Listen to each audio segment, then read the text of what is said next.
Voilà, bonjour à tous. J'espère que vous allez tous bien. Je vous accueille au nom de Promotion Santé Suisse ce matin par ce magnifique temps extérieur. On commence avec cette première série de webinaires. Nous avons 6 webinaires prévus jusqu'à la fin de l'année. Donc, je m'appelle David Grandjean, je suis responsable de la sensibilisation et de la diffusion chez Promotion Santé Suisse, en charge également de la Suisse romande, raison pour laquelle ce matin je modère ce webinaire. J'ai la chance et l'honneur ce matin de vous présenter notre nouveau Job Stress Index, qui est un index qui sort chaque 2 ans, qui vient de sortir pour ceux qui ne l'ont pas encore vu dans la presse. C'est vraiment une image de la population suisse et du niveau aussi de stress par rapport au travail. Donc là, c'est des toutes nouvelles données, elles sont toutes fraîches, elles viennent d'arriver et vous avez à gauche les proportions des personnes actives, donc 5,1 millions de personnes actives en Suisse. Et nos estimations montrent que 29,6% se trouvent dans une zone critique, 45,5% dans une zone sensible et 25% dans une zone favorable. À savoir que les mesures qui ont été prises il y a 2 ans, si on regarde la zone critique, nous étions à 27,1%. Donc, on voit malheureusement une augmentation des zones critiques pour les personnes actives. À droite, je voulais vous montrer également les proportions des personnes actives en fonction de leur âge et surtout vous démontrer que les jeunes souffrent plus que les seniors ou que les personnes actives. 43% des nouvelles rentailles sont malheureusement dues à des maladies psychiques et tout ça coûte environ 6,5 milliards aux employeurs. À savoir que selon les nouvelles données du Job Stress Index que je n'ai pas pu mettre à jour ici, nous sommes montés à 7,6 milliards.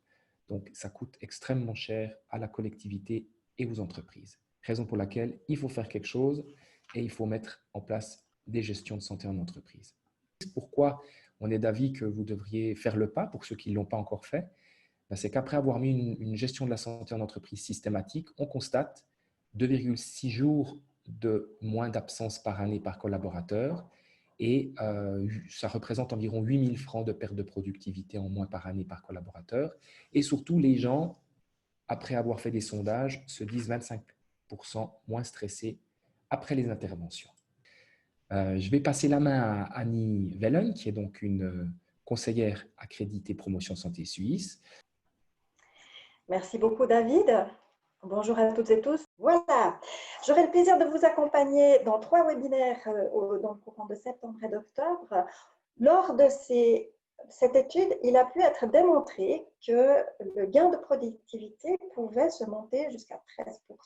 Donc, on peut attendre effectivement cette productivité accrue, on peut attendre aussi ce meilleur équilibre, pour autant que ces fameux 3 facteurs de succès soient présents. Et les 3 facteurs de succès qui ont été identifiés, c'est déjà la question du choix. Est-ce que les collaborateurs ont le choix de travailler à distance ou non? Le second facteur de succès a été l'infrastructure. Infrastructure en termes de pièces dédiées à la maison, donc ni le salon, ni la chambre à coucher, pour télétravailler dans des bonnes conditions. Le troisième facteur de succès qui va permettre de combler les attentes en termes de productivité et d'équilibre, ce sont les enfants. À savoir aussi que dans les cas où il y avait des enfants, en particulier d'âge préscolaire, à la maison en même temps, eh bien, on n'a pas pu obtenir ces gains de la même manière. On a aussi parlé des économies. Alors, il y avait une attente, évidemment, de réduire les coûts. Cette attente ne pourra être comblée que dépendamment du format adopté par le télétravail. Au niveau des autres parties prenantes, il a aussi été évoqué que le télétravail pouvait être favorable aux clients et partenaires. Alors, en termes de qualité des biens et des services fournis, l'étude mentionnée tout à l'heure permettait en tout cas de ne voir aucune différence, aucune dégradation de la qualité de ces services par le mode d'organisation de télétravail. En termes de responsabilité sociale d'entreprise, nous avons entendu 2 raisons pour lesquelles les organisations de travail souhaitaient favoriser le télétravail. Il s'agissait principalement de raisons écologiques, avec une intention de réduire l'empreinte carbone, Et puis, un peu moins souvent, de considération plutôt de responsabilité sociale d'entreprise liée à la communauté, autrement dit aussi aux familles des collaborateurs et collaboratrices de votre entreprise. Et que cette infrastructure physique consomme beaucoup, consomme des matières premières liées à la fabrication de nos technologies de la communication, mais consomme aussi énormément, par exemple, en termes d'émissions de CO2. Par exemple, tout le streaming qui a pris une énorme importance pendant la période de semi-confinement a représenté entre 4 et 7% des émissions en Suisse pendant cette période. Une personne sur 5 interrogées a exprimé le fait que le mode d'organisation à distance du travail avait eu des conséquences négatives sur le ménage en termes de tensions accrues au niveau de la famille, en particulier sur les deux volets que sont la garde des enfants préscolaires surtout et la répartition des tâches ménagères. Et cette culture, cette manière de penser et d'agir ensemble, elle est difficile à prescrire. Trop de latitude peut générer de l'incertitude, peut aussi générer le fait de ne pas savoir quelle décision prendre à quel moment. Trop peu de latitude, trop peu d'autonomie peut créer un problème d'écart entre ce travail qui est très prescrit et le travail réel. En Suisse, nous sommes face à des styles de leadership qui sont encore relativement hiérarchisés et dans lesquels la notion de contrôle ou de vérification est encore très présente. Qu'il y a certains comportements de la hiérarchie qui sont favorables à l'équilibre ou à la santé. Tout d'abord, se souvenir que, comme pour le travail en présentiel, le travail à distance, il n'est ni favorable ni défavorable a priori, mais qu'il va dépendre de la manière dont il est mis en œuvre.